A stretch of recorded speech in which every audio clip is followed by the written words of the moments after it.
Hello guys, कैसे आप सब? आई होप आप सब बहुत अच्छे होंगे। मैं श्रुति अजय गुप्ता हेलो स्टडीज अपने चैनल में आप सभी का वेलकम करती हूँ। बहुत बहुत स्वागत है।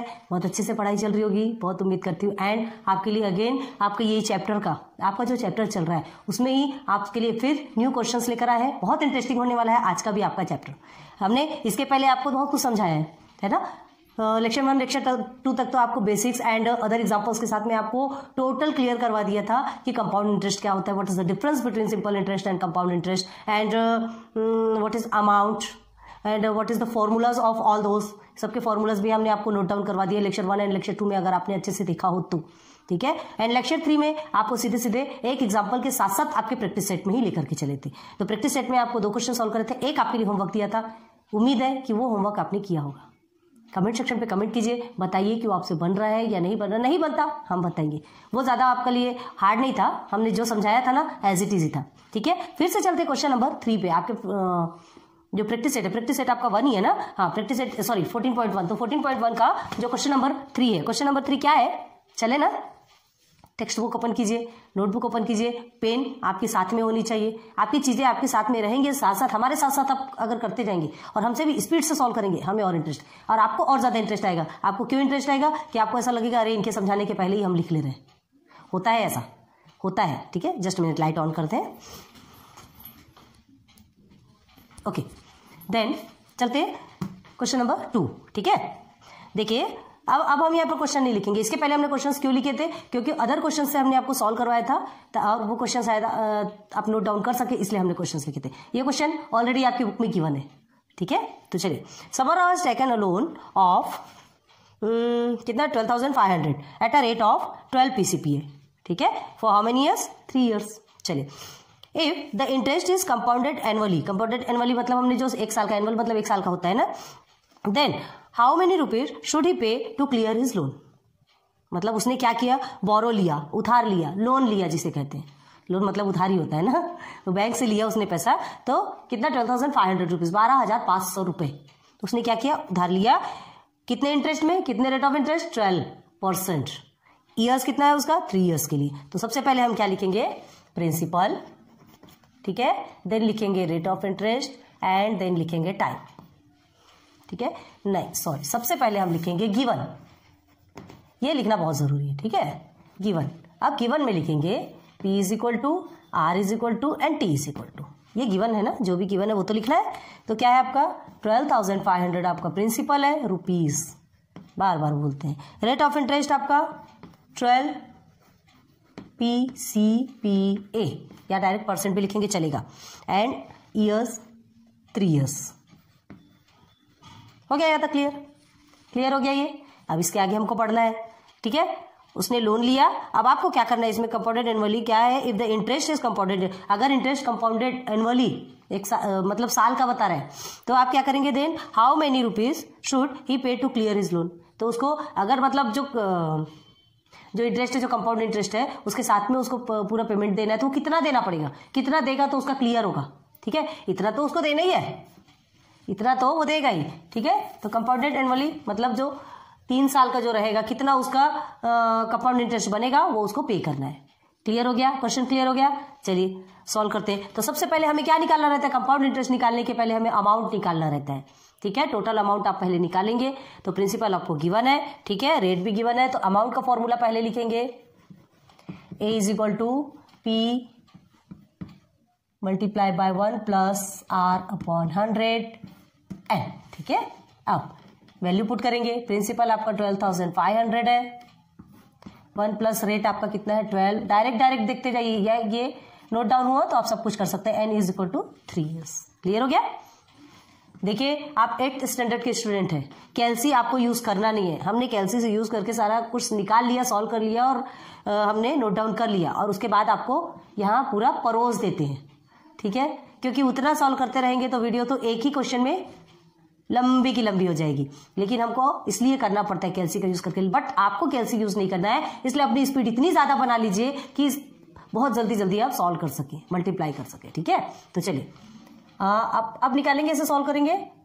तो 12,500 है आपका, इसे हम क्या करेंगे? क्रॉस मल्टीप्लाई करेंगे। तो क्या होगा, क्रॉस मल्टीप्लाई करने से हमने क्या कहा था, 1 के नीचे कुछ नहीं तो 1 होगा, तो 100 1 100, 1 12 और 12, तो 100 प्लस 12 अपॉन 100 3। क्लियर है? चलिए अगेन क्या आएगा आपका, 112 मल्टीप्लाई बाय 100 अपॉन 3। ठीक है, ठीक है। चलो अब आगे चलेंगे, ब्रैकेट को तोड़ देंगे, multiply by 112 upon 100, how many years, 3 years. तो कितने बार लिखेंगे इसे, 3 टाइम लिखेंगे। हो गया, हो गया। 0 0 आपने कट कर दिया, एक का काम वैसे ही तमाम। ठीक है, अब क्या करना है, 125 और 100 से आप मल्टीप्लाई कर सकते हैं, या सीधे सीधे आपको करना हो तो सीधे सीधे कीजिए, सबको मल्टीप्लाई करना है। ठीक है, तो सबको मल्टीप्लाई करेंगे। देखिए आप पहले ये तीनों को मल्टीप्लाई कर दीजिए, 125 मल्टीप्लाई बाय, तो हमने इसे सॉल्व किया, कितना निकला, 1 लाख। ये देखिए हम मिटा रहे हैं, 1 मिनट ना, हाँ 14 लाख आएगा। इसे शॉर्ट करना हो शॉर्ट भी कर सकते हैं आप, क्रॉस करने वाला काम कर सकते हैं और शॉर्ट कर सकते हैं। ठीक है, ये 2 2 से भी डिवाइड होगा और इसे सिंप्लीफाई कर सकते हैं आप। अब ये करना आपका काम है, हमने बता दिया। इसे सिंप्लीफाई भी किया जा सकता है ना, ये 100 भी, ये दोनों भी इवन नंबर है, किससे शॉर्ट में जा सकता है ये आपको सॉल्व करना है। ठीक है, और शॉर्ट करेंगे तो आपके लिए और सिंप्लीफाई हो जाएगा, और नहीं तो सीधे सीधे पकड़ के मल्टीप्लाई करना है। ठीक है, तो मल्टीप्लाई किए तो आंसर आपका आता है 1404928। ठीक है, 14,04,928। आपने 1 1 1 मतलब 1 2 3 ये तीनों को मल्टीप्लाई किया तो आपको ये आंसर आया। ठीक है, अपॉन में क्या आएगा, 0 0 0 0, 4 0 आएंगे ना, ये 2 0 तो इसमें कट हो गया, हो गया। 125 के साथ में मल्टीप्लाई, इसे डायरेक्ट ऐसे लिख लीजिए। अब साइड में चले, चलिए अब 125 के साथ में आप मल्टीप्लाई करते हैं। ठीक है, 125 के साथ में आप मल्टीप्लाई करेंगे तो आपका आता है, हमने सॉल्व कर लिया इसलिए डायरेक्ट लिख रहे हैं ना, 1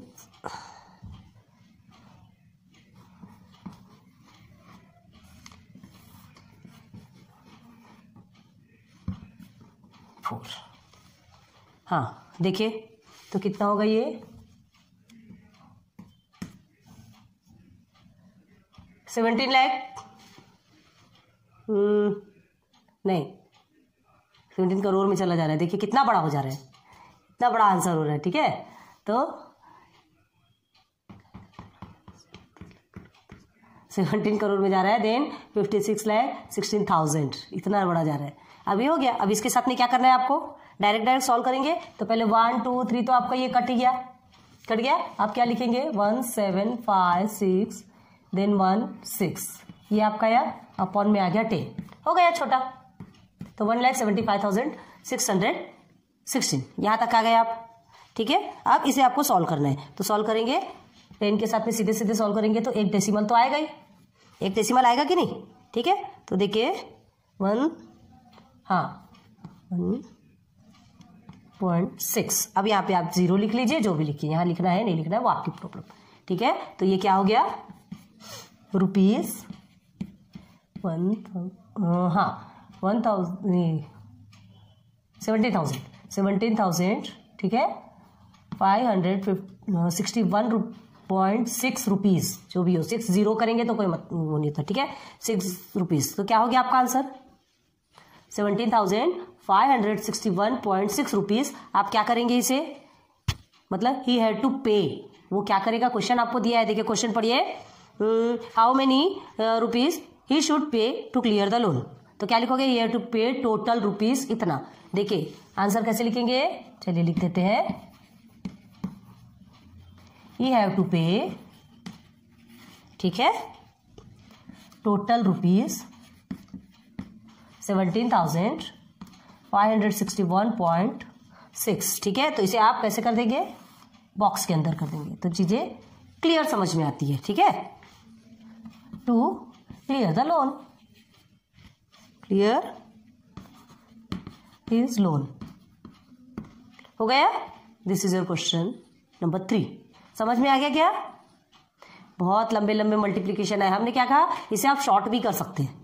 शॉर्ट करना ये आप पे डिपेंड। अब देखिए एक ट्रिक हमने आपको बताई है, शॉर्ट करने की ट्रिक भी आपको बता दे रहे हैं, आप शॉर्ट कर सकते हैं ना। ये भी इवन नंबर है, ये भी इवन नंबर है, जिससे जिससे शॉर्ट हो सकता है। अब ये 100 है और ये 112 है, दोनों भी 2 से जा सकते हैं, तो ये 50 टाइम्स में जाएगा। ये कितने टाइम्स में जाएगा, 2 5 10, 2 6 56, 56 अपॉन 50, 56 अपॉन 50, 56 अपॉन 50। ये इसे तो नहीं कर सकते, खैर ये आपका कट गया है, ठीक है। ये 2 को आप कर सकते हैं, फिर उसके बाद और उसको सॉल्व कर सकते हैं। 56 अपॉन 50 होगा और किसी से और 2 से और डिवाइड हो सकता है। जितना आप डिवाइड कर सकते हैं, शॉर्ट कर सकते हैं, वो आप कर लीजिए, ताकि आपको मल्टीप्लिकेशन में प्रॉब्लम ना हो। एक हमने ट्रिक बता दी आपको, अब ये शॉर्ट करके बनाने का काम ये आप करेंगे। समझ में आ रहा है ना। चलिए ये आपका क्लियर हो गया, रब कर दें इसे। चलो अब आपका लास्ट क्वेश्चन है प्रैक्टिस सेट 1 का, 14.1 का, ठीक है। देन आपका प्रैक्टिस सेट 14.1 कंप्लीट हो जाएगा, फिर हम चलेंगे 14.2 का विद एग्जाम्पल। अभी चलते हैं क्वेश्चन नंबर 3 देखिए। To start a business Shalaka has taken a loan of 8,000। सब लोन ही लेते क्या, कोई डिपॉजिट करता है कि नहीं, जमा नहीं करता क्या, ठीक है। 8,000 रुपीज एक बिजनेस स्टार्ट करने के लिए उसने लिया eight a rate of 10.5 PCP है। अब देखिए यहाँ पे 10.5 है, ठीक है। 10.5 को कैसे लिख सकते हैं, 10.5 हमने बताया था आपको, ठीक है, वैसा लिख सकते हैं। आफ्टर 2 ईयर्स, कितने years, 2 years, how much compound interest will she have to pay. अब उसे कितना कंपाउंड इंटरेस्ट देना पड़ेगा बैंक को, 8,000 तो देना ही पड़ेगा, प्रिंसिपल है, ठीक है। बिजनेस स्टार्ट करने के लिए शलाका ने कितना लिया, 8,000 रुपीज, प्रिंसिपल 8,000, ठीक है, रुपीज। हमारी गंदी आदत है रुपीज लिखना भूल जाते हैं। Now second is your rate, rate कितना है, 10.5 PCPA, ठीक है, ब्रैकेट में लिख देते हैं। Then time is 2 years. हो गया क्लियर।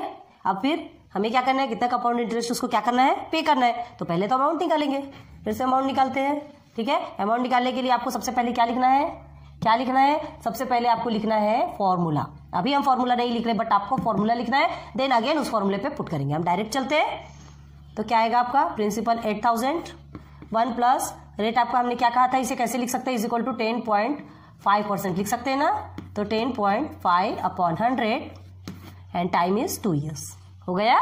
चलिए ना फिर अब क्या करेंगे, इज इक्वल टू 8,000, ठीक है, इसे क्रॉस मल्टीप्लाई कर सकते हैं। 100 प्लस 10.5 अपॉन 100 ब्रैकेट क्लोज 2, ठीक है, 2 ईयर्स। यहां तक ही समझ में आया। अब लिखेंगे क्रॉस, इसको क्या लिख देंगे, साइड में आप लिखिएगा क्रॉस मल्टीप्लाई। ये कैसे आया आपको बताना पड़ेगा, तो यहाँ पे ब्रैकेट में क्या लिखेंगे आप, हम ऐसे लिख देते CM क्रॉस मल्टीप्लाई। हम शॉर्ट में लिख रहे हैं, आप पूरा पूरा लिखिएगा क्रॉस मल्टीप्लाई। हमें थोड़ी सी स्पेस की प्रॉब्लम बहुत ज्यादा होती है ना, एक छोटे से बोर्ड में आपको बहुत अच्छे से समझाने की, क्वालिटी एजुकेशन देने की कोशिश करते हैं। अच्छा लगता है हमें पढ़ाना, और ऐसा लगता है कि पढ़ाना अच्छा लगता है तो अच्छा ही पढ़ाओ ना। हाँ, पढ़ाने के लिए पढ़ाना नहीं अच्छा लगता हमें, अच्छे से पढ़ाना अच्छा लगता है, कि ताकि आपको हर एक एक पॉइंट समझ में आए, ठीक है। तो देखिए ये क्रॉस मल्टीप्लाई आप पूरा पूरा लिखिएगा। हो गया। अब इसे फिर से सॉल्व करेंगे। 8,000 है आपका ये, देन इसे प्लस करेंगे तो क्या होगा आपका 110.5, देखिए अपॉन 100 2। इसे समझ में आ रहा है ना कैसे प्लस करते हैं, देखिए आप बता रहे हैं ये 100 है, अब यह 10.5 है, तो 10.5 हम कैसे लिखते हैं, ऐसे लिखते हैं। ध्यान रखिएगा कि लिखा कैसे जाता है, ऐसे प्लस किया जाता है। जो डेसिमल है वो कहाँ रहेगा, इधर, इसके आगे आप 0 लिख सकते हैं, जो कुछ भी लिख सकते हैं, मतलब तो वही रहेगा, ठीक है। डेसिमल कहीं कभी भी क्या होता है, जब ये फुल नंबर है, फुल नंबर्स के आगे जो डेसिमल है, डेसिमल हमेशा उसके बाद लगता है। तो ये हो गया आपका 5011 आ गया आपका। रफ में कहीं तो भी साइड में लिख के रखिए इसे कि कैसे प्लस किया जाता है, नहीं तो पता चल रहा है आपने पूरा गलत कर दिया तो जयराम जी की। ये हो गया आपका, यहां तक कि आप समझ गए। अब देखिए क्या करना है, इसे एक सिंपल वे में बताते। देखिए अभी हमने उस टाइम पे क्या बताया था आपको कि कैसे उसे शॉर्ट किया जा सकता है। अभी यहां हम बताते हैं कि आप कैसे शॉर्ट करेंगे, ठीक है। तो देखिए डेसिमल जो होता है ना, डेसिमल को अगर हमें इधर लेके आना है या हटाना है, जो भी बोलो, ठीक है, डेसिमल को हमें हटाना है, तो हम क्या करेंगे उसके लिए, डेसिमल हटाने के लिए हमें करना पड़ता है 8,000, ठीक है। अब यहाँ 110.5 है, मतलब ये डेसिमल हमको हटाना है। यहाँ आपका 100 है तो हम इसे कर देंगे 1000। मतलब क्या, अगर डेसिमल हटाना है, ठीक है, इसके पीछे एक नंबर है तो उस उस डेसिमल को हटाने के लिए हम एक जीरो यहाँ बढ़ा देंगे। आ गया समझ में? तो वो डेसिमल आपका हट गया। अब देखिए कैसे सॉल्व करना है। निकालेंगे सबको बाहर।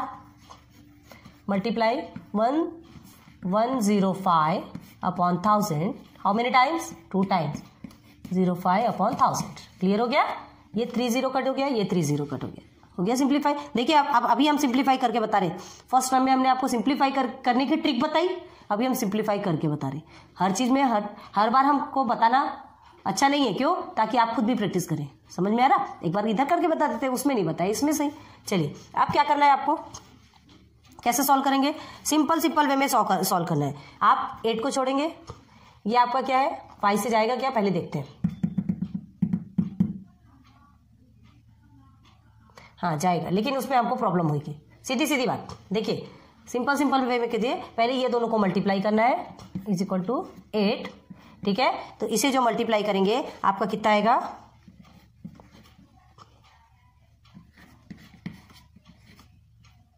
हमने सॉल्व कर लिया है पहले, ठीक है? बार बार बताते हैं, हमको तो करना जरूरी है ना। तो कितना आ गया आपका? 12,21,025, जिसे इंग्लिश में कहते हैं 12,21,025, ठीक है? अपॉन में क्या आ गया आपका? अपॉन में आ गया आपका 1000। ये 1000 है ना आपका, बचा हुआ है ना, ये 1000 आपका बचा हुआ है। आप क्या करेंगे? फिर सीधे 8 से मल्टीप्लाई करेंगे। 8 से ये अब आपके लेवल के हिसाब से अब ये सब चीजें बहुत जरूरी है, ठीक है? इसलिए करना भी जरूरी है। तो चलिए इसे आप क्या करेंगे, आप डायरेक्ट लिखेंगे नीचे, इसे मल्टीप्लाई करेंगे, ठीक है? तो कितना आया आपका आंसर? देखिए हम बता रहे हैं, ये आपका आंसर आता है अपॉन 1000। अब देखिए आपका सिंपल वे, ये 2 तो कट गया, छोटा हो गया, कट गया तो यहाँ 10 बचा। अब फिर आप क्या करेंगे? सीधे 9782 अपॉन 10, ये आपका बचा। आप क्या करेंगे? सीधे करेंगे तो पॉइंट में आ जाएगा। हाँ, इसे डिवाइड करेंगे तो आपका क्या आएगा? 9768.2, ठीक है? आया आंसर? पूरा आंसर नहीं है, अमाउंट है, ठीक है? ये अमाउंट आपका निकल गया। अब हमें क्या निकालना है?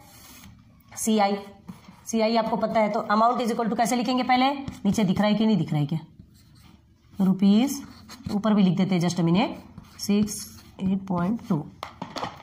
चलिए ऊपर भी लिख देते हैं, आपको प्रॉब्लम ना हो, स्पेस की प्रॉब्लम है, sorry. Amount is equal to rupees कितना है आपका? 9768.2 रुपीज, ठीक है? इतना आपका अमाउंट निकला। अब हमें निकालना है कंपाउंड इंटरेस्ट। तो CI इज इक्वल टू क्या होता है? Amount minus principal. बता चुके हैं कई बार क्या, हर बार बता रहे। जब ये कंपाउंड इंटरेस्ट पढ़ रहा है तो बेसिक पढ़ के आएंगे तभी तो समझेंगे, और नहीं पढ़े तो कोई प्रॉब्लम ही नहीं। पढ़ के आए कि नहीं?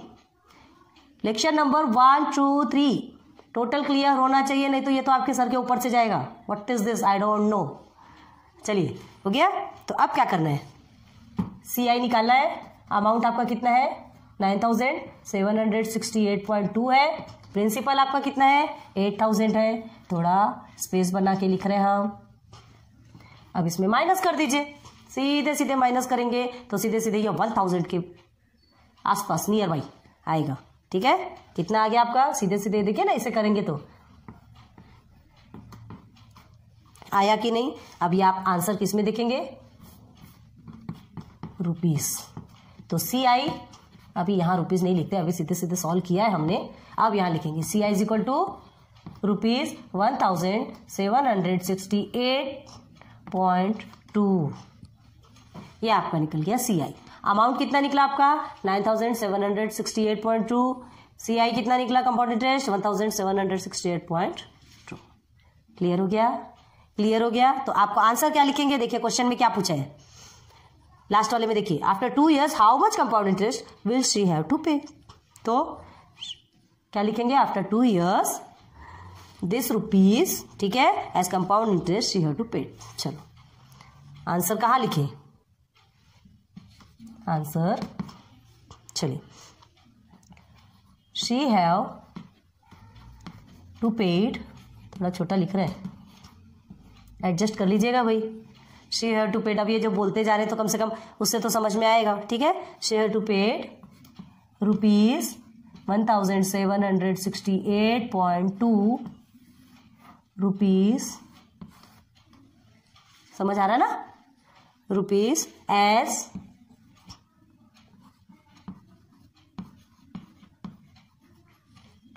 कंपाउंड इंटरेस्ट, हम CI लिख रहे हैं भाई, इतना लंबा नहीं लिखते, आप लिखिएगा पूरा, एज कंपाउंड इंटरेस्ट आफ्टर कितने ईयर्स के बाद, 2 years। This is your answer. हो गया क्लियर? क्लियर हो गया, समझ आया? बहुत इजी है, फॉर्मूला पता होना चाहिए, विदाउट फॉर्मूला आप कुछ नहीं कर सकती। कंपाउंड इंटरेस्ट आपको निकालना है तो आपको सबसे पहले अमाउंट निकालना ही पड़ेगा। अमाउंट आपका निकल गया, आप कंपाउंड इंटरेस्ट निकाल सकते हैं, क्योंकि अमाउंट में जब माइनस करोगे प्रिंसिपल को तभी तो आपका कंपाउंड इंटरेस्ट निकलेगा। So this is your practice set number 14.1 complete. Next हम पे चलेंगे एग्जाम्पल के साथ, प्रैक्टिस सेट 14.2 पे। कितने 2 ही है ना, चलेंगे। गुड लक, अच्छे से पढ़िए, ठीक है, मेहनत बहुत कीजिए। अब इसे हमने एक बार समझा दिया, हमने कहा जैसा बोर्ड है उस हिसाब से हम आपको बहुत अच्छे से कोशिश करें समझाने की, लेकिन आपको ऐसा नहीं कि हमने ऐसा ऐसा पार्ट में लिखा है तो आपने भी कॉपी में पार्ट में लिखा है, कॉपी नहीं, आप क्या लिखेंगे, सीधे सीधे कॉपी में लिखते चलिए। पेजेस फुल होते हैं उससे मतलब नहीं है, नीट एंड क्लीन आपकी चीजें दिखनी चाहिए, एग्जामिनर को दिखना चाहिए कि हाँ आपने कितने अच्छे से लिखा है। आपको रॉन्ग भी होगा तो अच्छे मार्क्स दे देगा, एटलीस्ट आपके हैंडराइटिंग पे तो कुछ ना कुछ मार्क्स तो देगा ही।